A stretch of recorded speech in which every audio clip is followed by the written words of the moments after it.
Alright, so as you can see, it's fall. We're enjoying some nice fall weather, and it's about time I put the niche wheels that I picked up on. I made some huge mistakes when I purchased these wheels, even though I researched and went to websites saying that these wheels would fit the car. Well, guess what? They didn't, and it doesn't matter. I'm still keeping the wheels, but today we're going to go through the process of why it took me 2 to 3 weeks to put these on, where we're at, and how you can avoid making those same mistakes in the future.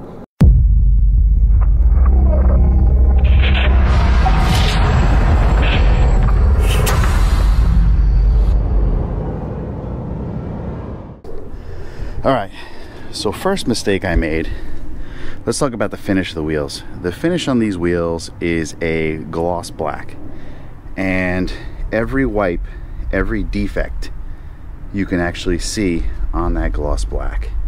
It's kind of annoying, but you know what, to be honest with you, I looked at the Veronas and a couple others, and the satin versions did not come in a 15 by 115. They came in the 15 by 1143, which I wasn't going to put on the car. So one of the important things is make sure you get the right finish for your wheels. I'm going to stick with these just because these are the only all-wheel drive capable wheels that I really liked. I wanted an 18-inch wheel. I wanted a concave look to it. And in addition, I wanted to be able to bubble out the sidewall to protect the rim, because, you know, we're probably not going to be as careful with this as we are with the Challenger. So I want a little extra protection. I also went with an 18-inch wheel. That's the stock size for the all-wheel drive Magnum, and I wanted a little more sidewall as well, so that kind of helped out. But where did I make my mistakes? Well, when you're putting wheels on a car, you have things to worry about, like offset. The offset determines how far from center you are. So plus offset goes this way away from the center, negative goes that way. The Magnum all-wheel drive has a 38 to 42 offset, so you need a positive 38 to 42 offset to fit. The other thing you got to worry about is back spacing, and that's how much space is behind the wheel. So you got to watch out for your suspension components, like here and here. Are they going to come in contact with the wheel when you turn? The other things you got to worry about is tire circumference and total tire height. You don't want making turns, you'd be rubbing here or rubbing up here. So I got all that right. One of the things I screwed up on was the hub, the center bore of the wheel. Now the Magnum and most Mopars are 71.6 millimeters. The wheels I purchased were 70.6. I didn't catch that, and the problem is I can't get the wheel to sit flush. It wobbles. Now the wheels are Lug Centric, which means that they have a concave lug surface, and the lugs are domed out. So as you screw in the lugs, the wheels are centered based on the lugs. That's a good thing, because we can't do hub centric, which is where the wheel centers on the hub. So when you put the wheel on, in normal circumstances, the wheel will center itself on the hub. So I have these Billet Technology Hub Centric Spacers, and I'll go into those in a second, but I just want to give you a show and tell here. Look at how perfect that is against the hub. So now we know that when we put these spacers on, we have a perfect center on the spacer. The spacer can't go up and down. Okay, it can turn right to left just because the lug holes are a little bigger, but it doesn't go up and down, so you're not going to be off balance. And this little tiny hub is not, or sorry, this little tiny spacer is not going to be causing issues with balance. Now, that's all well and good, but there's a couple options I can do for my 70.6. I could take it to a machine shop and have it bored out, then have the tires and wheels rebalanced. One of the options I went with is I got 6 millimeters in spacers from Billet Technology. These are Hub Centric spacers, so when they go on, they will be perfectly centered on the wheel. My wheel will sit on top of these, and now you can see that lip is smaller. And if we look at the back of my wheel, there's a taper right there, and that taper will take up the slack. Now, it's not recommended to go more than 6 millimeters on a spacer without getting the spacers where you bolt them on and put new lugs. And again, I don't want to get into that whole spacers are good or bad argument. This is the you know, this is the solution to my situation. My wheels, luckily, are Lug Centric, which means they will center based on the lug positions. As I screw the lugs in, the tapers will recenter the wheel, as long as I do it correctly by doing the cross pattern. And that should hopefully eliminate any vibration I'm going to feel in driving. So we're going to go ahead and mount the wheels and see if that works out. Now I'm really hoping this comes out on video. First of all, we have a nice flat fit on the wheel now, so the wheel doesn't wobble. Look at the distance between the brakes. These are upgraded brakes for the Magnum. Just enough to get by. And then look inside, you'll see that the hub is no longer touching, but you also see the gap on the top is a lot smaller than the gap on the bottom.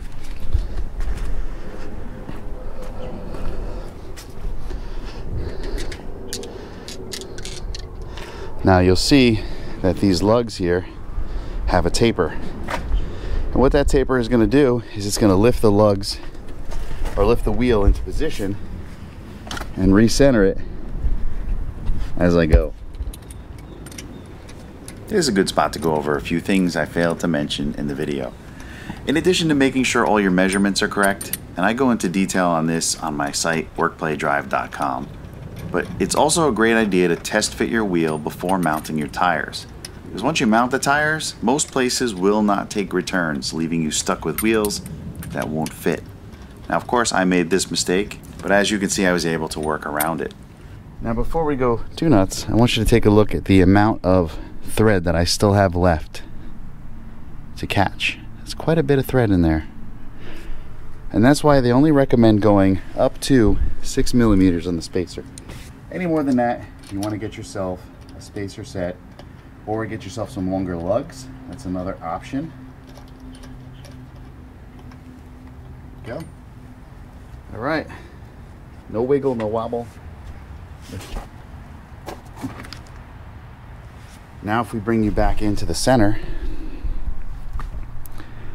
you can see that the wheel has centered itself. And let's hope that the Lug Centric centering is all that we need to get a perfect center on this wheel, because I'm a little nervous about vibration while driving. Now unfortunately we can't just run out and test this because I need to have, because it's an all-wheel drive, I need to have all 4 tires be the same. So I need to get the other remaining 2 tires in the car. One last very important item is torquing your wheels. Wheel torque is different due to many factors like bolt size, wheel material, lug type, and so on.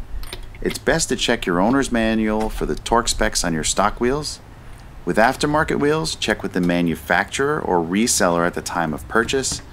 And lastly, you can always go to general torque specs posted on sites like TireRack.com, where they give you the torque spec based on your lug. Those are a little less accurate, but at least they'll get you in the ballpark. And finally, it's very highly recommended to re-torque your wheels after driving 50 miles. One of the things I noticed too is there's no weights on this tire. So I don't know if they balanced this tire perfectly using the dots, or if he just forgot to weight up this tire. I guess we'll find out when we hit the road, which is going to suck because I'm never going to know if the tire is balanced or if the Hub Centric spacers are not working. These definitely need to be, just get some low with some G2 here. For now, I'm just going to clean them off so we have a nice flat surface for the spacers to ride on.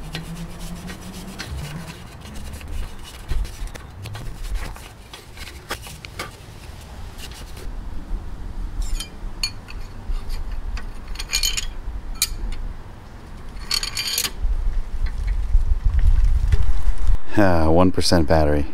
Probably not going to last. The tractor wheels have been terminated. We now have the new wheels on the car. I'm going to go take it out for a ride and see how it worked out. Everything looks good. A little bit of poke. Still think that looks good though. I like it. It's a utility vehicle, right?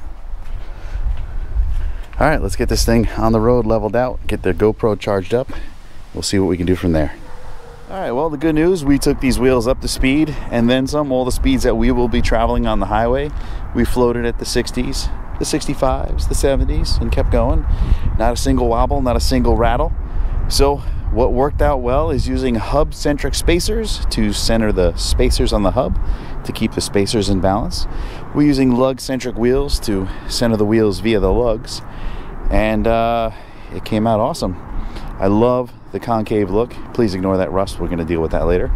I love the concave look of these wheels. I love the fact that the sidewalls bubble out to protect the wheels. I'll be getting some rim protect to put on here just as an added precaution.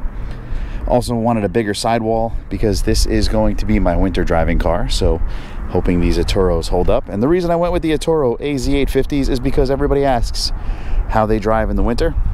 Now we'll be able to tell exactly how they do. All right, so with the spacers and the plus 40 offset, these things poke out a tiny bit.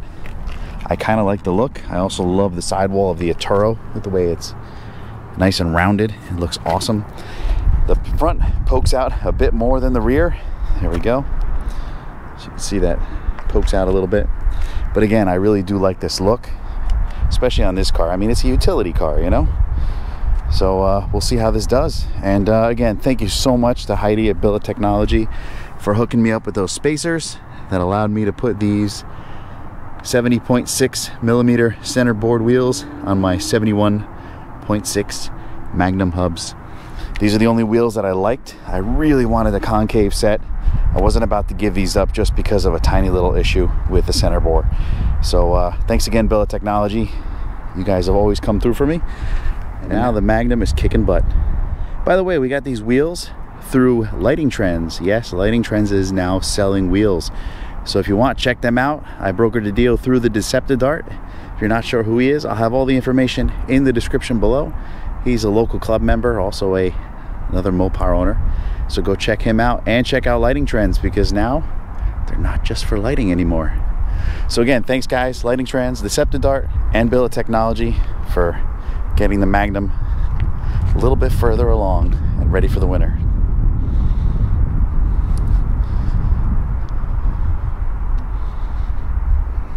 She's dirty, but she still looks good. I want to show you something. Look how close that wheel weight is.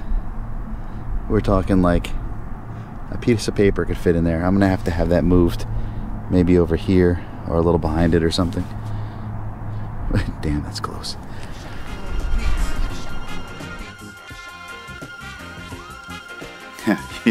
You're probably wondering why I'm using Dr. Color Chip on my brand new wheels. Well, I had this great idea originally to file out the center board to make it fit. Well, yeah, that really wasn't a great idea. I started getting tired and I slipped and I put some fine nicks in an area where the center cap sits.